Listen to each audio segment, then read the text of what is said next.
oser parler de sa mort, c'est pas pour autant qu'elle arrivera plus vite, quoi. Mon rôle commence quand les services de réanimation nous appellent sur un potentiel donneur.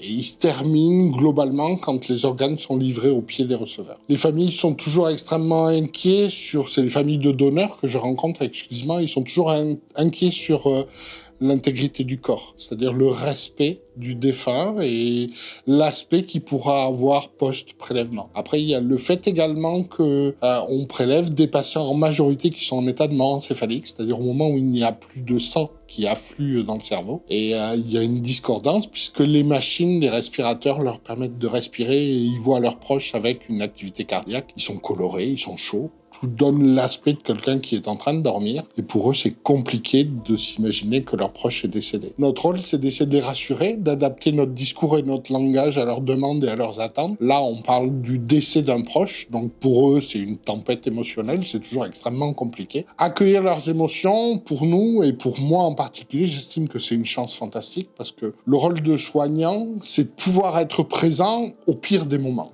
Et le pire des moments, c'est la perte d'un proche. J'estime que j'ai une chance fantastique de pouvoir être ce dernier maillon ou cette dernière main tendue au moment le plus épouvantable de la vie, celui qui est de perdre un proche et quelqu'un que l'on aime. Plus la communication et la démocratisation de tout ce qui est don d'organes sera faite, et plus ce sera facile pour nous d'aborder le sujet. Pouvoir aborder la mort, pouvoir parler de sa fin de vie, pour moi, ça me semble nécessaire. Et c'est vrai que le fait de travailler dans ce service, ça m'a mis à sensibiliser. Ça m'a permis aussi de rajuster les priorités, dans le sens où on sait ce que vaut la vie et le prix de la vie. Et j'aurais tendance à dire que ce n'est pas en fuyant la mort que ça va pas nous arriver, c'est la destinée de chacun. Et faire que, effectivement, quand il y a une réunion familiale le week-end, vous êtes le dimanche en famille entre le poulet et les frites, c'est difficile de dire qu'est-ce que tu veux, est-ce que tu veux donner tes organes ou pas. Voilà, avoir moins peur de cette notion de mort qui est quand même la dernière étape de vie et qui est toujours compliquée parce que émotionnellement, ça nous renvoie vers notre propre décès et notre propre mort.